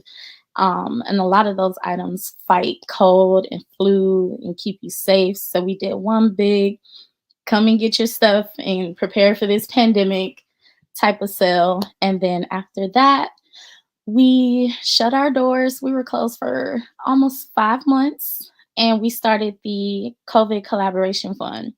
So folks were able to go straight to brownsvillecollective.com to donate, just so we could keep the doors open because rent is not cheap in downtown Milwaukee. And through that, the community was able to support us through that time. And we leveraged that benefit and passed that on to all of our vendors. So nobody paid any vendor fees, commission, anything while they were in the space. But we still had like online services and pickups and things like that. So that's probably one of my favorite community things that we've done. And yeah, that's a little bit about the Brownsville Collective. Do y'all have any questions before I Oh, can? I have a lot of questions. No one comes on my show without getting a question. Okay, we have plenty of questions. What are you talking about? First of all, shout out to Milwaukee. Okay, shout out to Yeah. Wisconsin. There's some energy going on in Oh Wisconsin yeah. right now. Oh Okay, yeah. and our deputy Big bucks director and six Charisma, energy all the time. yeah, our deputy director Charisma is behind it. So Milwaukee, just understand both sides of the conversation is coming to be a part of your community. I Just love like you that. said, people don't know about what's going on. Both sides of the conversation is going to be in Milwaukee. Everybody's going to know what's going on because we're going to be out there, okay? Both sides of the conversation is going to be in Milwaukee doing some amazing work. Stay tuned, community in Milwaukee. We're coming out there. That's And so then good. to your father, I just came back from Jamaica. Much respect, all Thank right? Much you. respect. But for the jury, okay, I'm excited because now I have somebody that can make me some both sides of the conversation jury. So I got to Oh, put my sure. order in. I need Yep, both sides of the conversation something, okay? I I got got to you. get something both sides of the No conversation. doubt. I got you. But I think, and I know it's late out there, and I don't want to hold you up too long, but I want to say this, because I think there's some organizing that's going on across this country when we talk about Black and brown communities, activating and movement. And I think it's very important, you highlighted, the importance of us keeping what we have in our culture and bringing it back, right? And I Mm-hmm. think it starts with all of us. So you're doing your part. And I think we have to start step by step building this up. But we have to get to the part of where we understand reciprocity and ownership, Mm-hmm. right? Because too many times what these cities do, what these different departments and things do, they want to give us space, but they want to lease it out. They don't want to give us ownership. Mm-hmm. And we have to fight for that. So I just want to make sure that in this journey that you are on and truly impacting is make sure that you and the collectives are coming together and figuring out how do we own.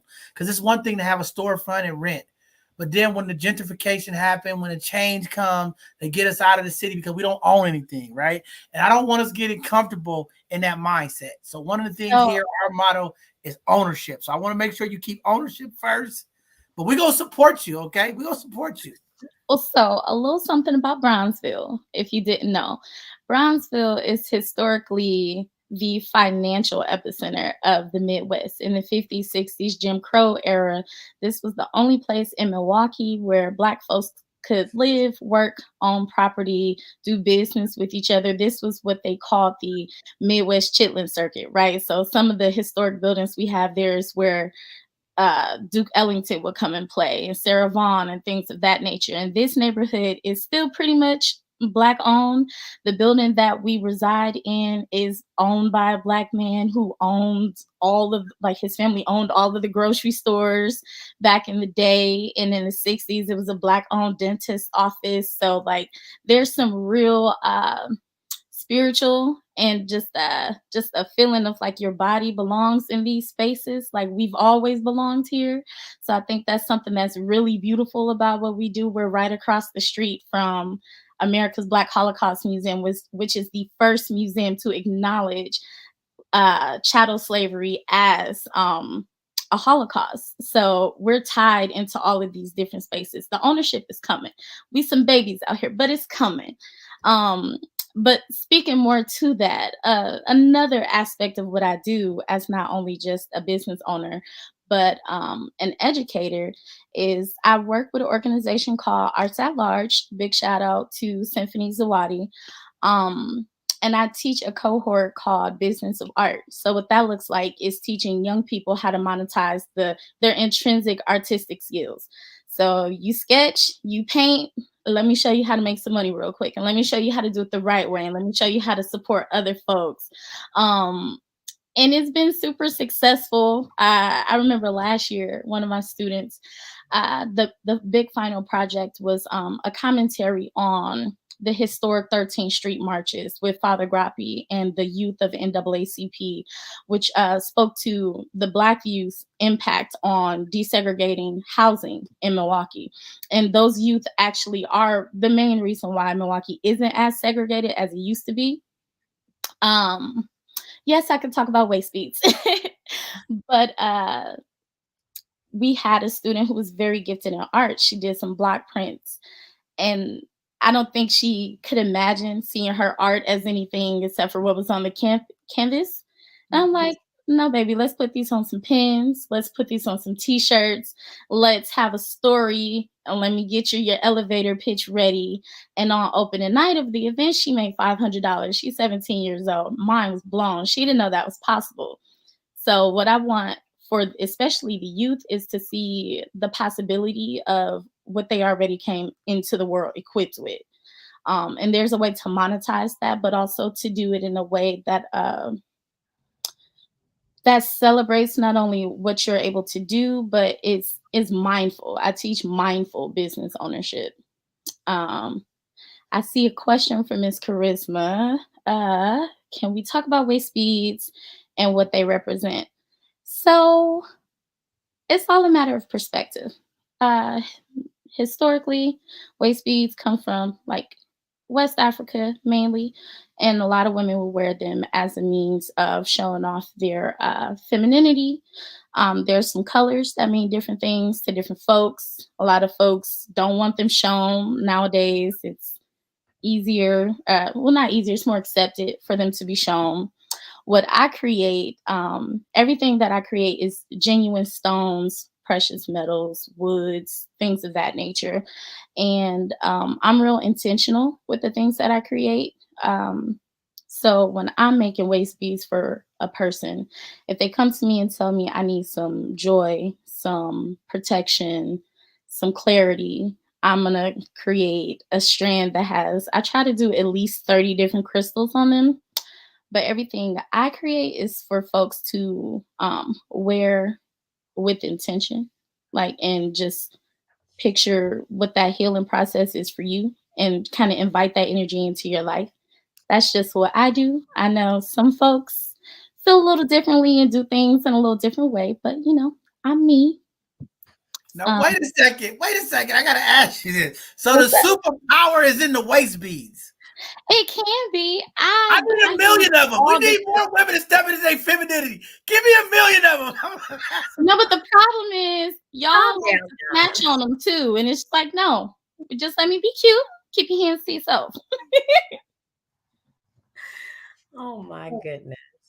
I had to say that because I just thought that was amazing to say that's what it represents. Maybe we need to put these waistbands on more of the women of our community so that they can step in their femininity and just be amazing. Okay, get the waistbands out. Let's get this on Amazon and let's push them out.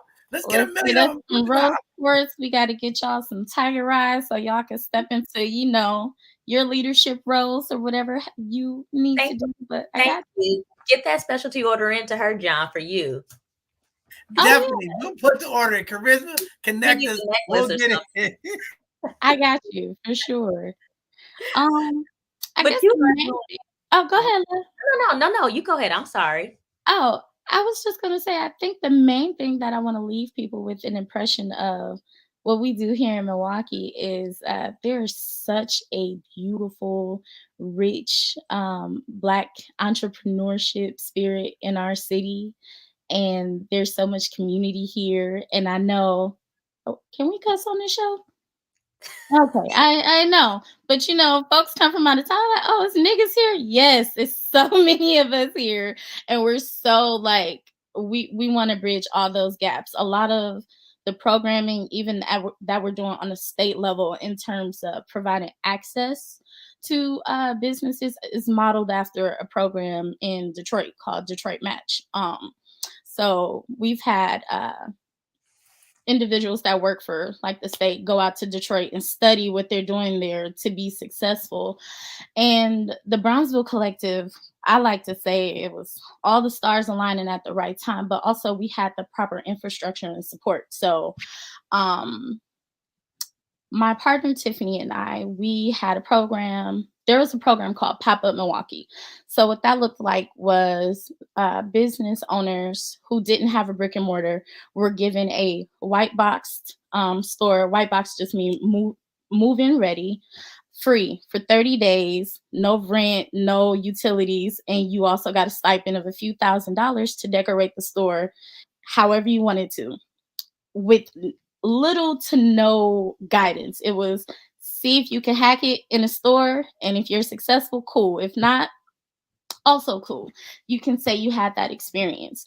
Simultaneously, we were going through a small business incubator program through the African American Chamber of Commerce. So that program is called Rise Milwaukee, which the whole course was designed by two brothers out of Cleveland who also work with just elevating small businesses. And in that, we were able to learn how to really focus on the actual business side of things, separating finances, down to the nitty gritty.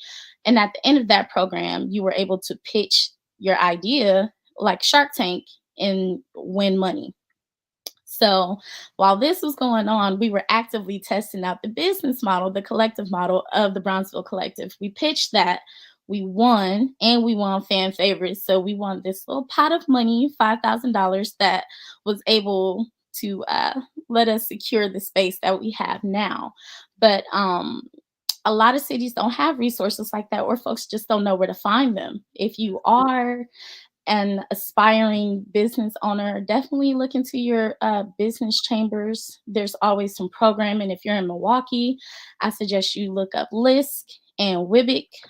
There's grants just any and everywhere. I definitely suggest starting with your African American Chamber of Commerce. There should be one in every state. Wow, very powerful stuff. That is great. Yes, we keep it authentic here. We are not CNN. We are not Fox News. To all our allies and all the folks who want to sit in and be a part of the community. Sometimes the conversation is a little colorful. Sometimes it get a little passionate. But this is our people. We do it for the people. But again, we bring people together and we uplift people. That's what it's all about. It's like coming to the backyard barbecue. Don't come to the cookout not ready to hear what's going on when you come to the cookout.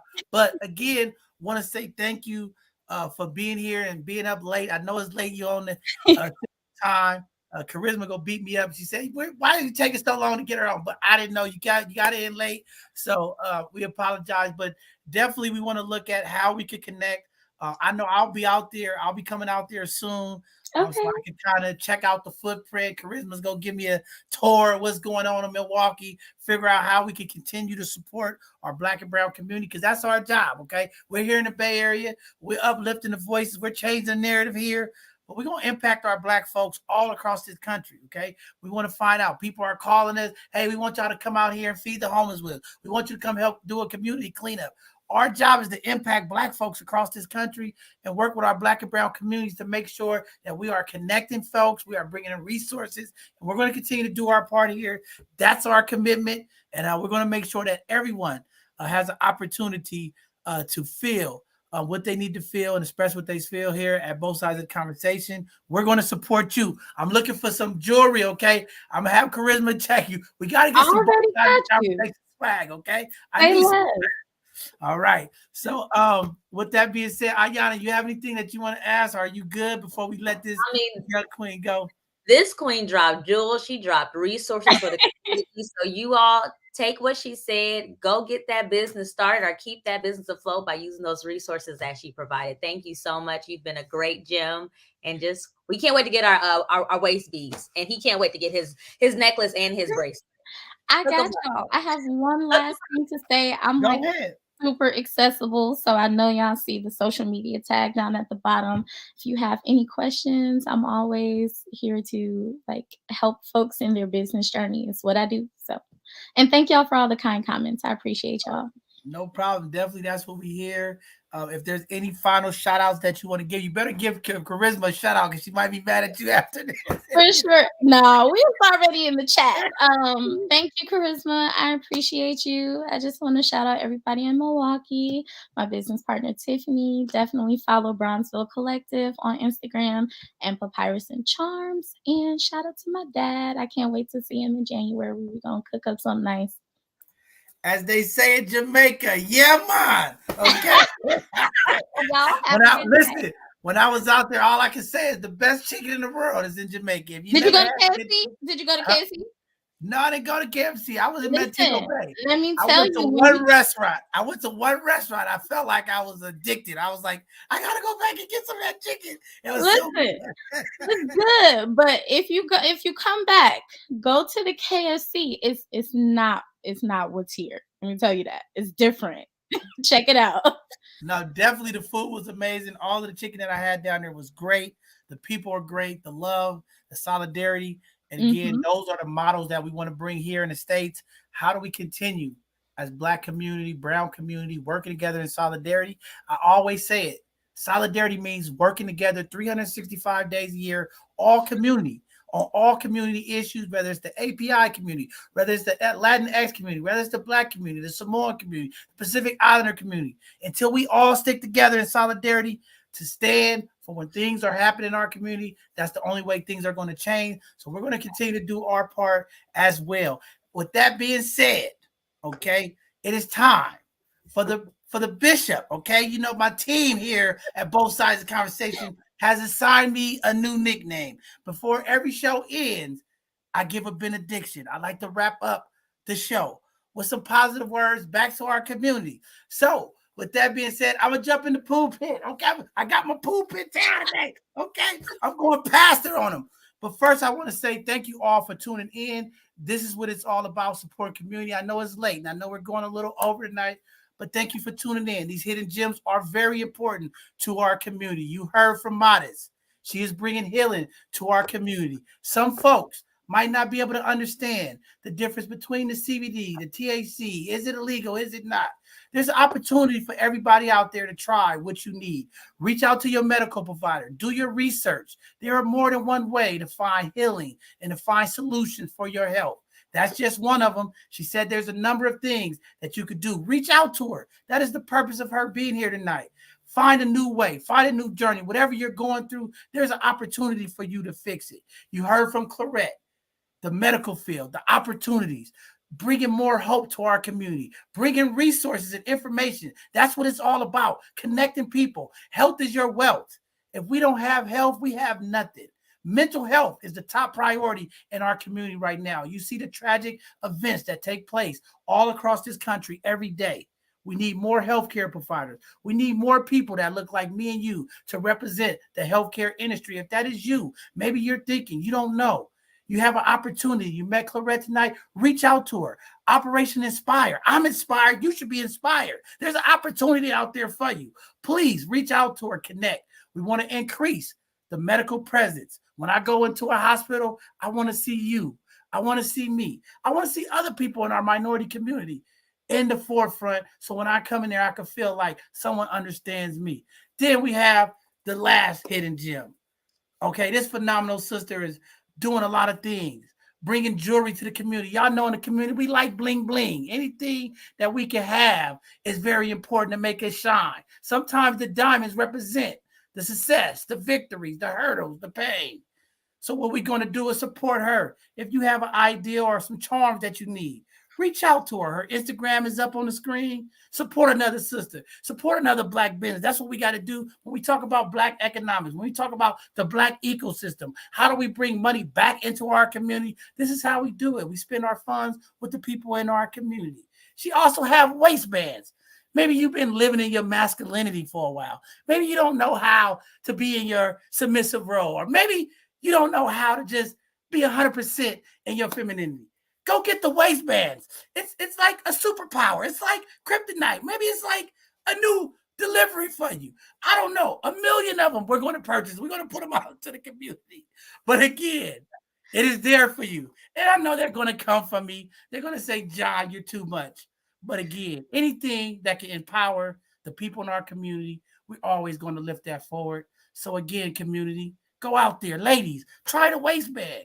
Maybe you might feel a difference.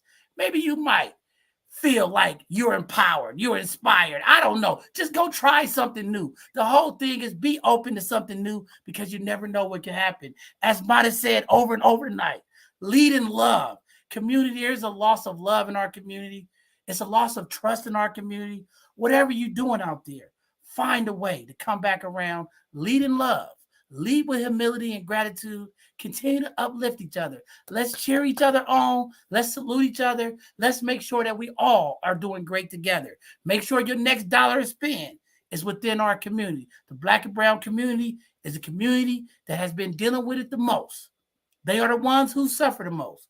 They are the ones who deal with the most disparities out of all communities. So let's not make Black Friday one day out of the year. Let's make Black Friday every Friday of every month. Go spend some dollars, Black. Support your local business. Let's continue to uplift each other. Again, here in California, we shaking. The earth is moving. Pay attention. Make sure you got your emergency preparedness kit ready. It could go down at any minute. The lights could go out. Do you have your flashlight? Do you have your radio? Do you have your water bottles? Make sure you do a self-check. Make sure you have the things that you need because you never know when the big one is going to come. With that being said, thank you all for tuning in tonight. Be safe. Be mindful. We're approaching the Halloween week ahead of us. Be safe out there, community. Y'all heard the early news. There's fentanyl pills going around our community that look like candy. Please make sure while you're out with your young folk trick-or-treating in the community, do a double, triple check to make sure that the candy that they're getting is candy and not some drug or some pill that looks like a candy that's a drug. Do your part. We're going to be here to continue to do our part. Ayana, my amazing co-host, my twin, thank you for being here to support me tonight. Pretty Tony, get well. Where you at, Pretty Tony? We can't wait to get you back. But everybody in the community, we love y'all. Have a blessed evening. We'll see you all this Thursday. If you want to come get some financial gems, we got Cynthia coming back to talk about financial literacy. We're going to continue to do our part like we promised at the start of last year.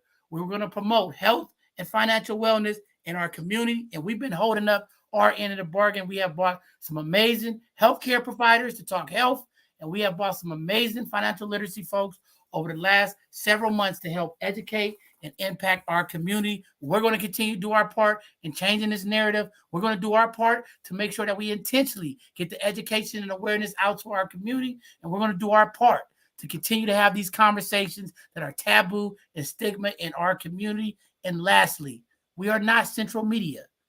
We are the community. We're going to uplift your voice. When you come to both sides of the conversation, you could be your authentic self. Now, we ain't going to let you get vulgar and crazy, but you could be your authentic self because we believe here through communication, a healing process begins. Tonight, I've been healed. I don't know. Maybe I need a CBD. I'm calling modest. Maybe I need a CBD tonight. I don't know. We're going to find it. Mental health is everything. Y'all have a great evening. Thanks for tuning in. Have a blessed evening, everybody. We'll see you all this Thursday. Thanks for tuning in.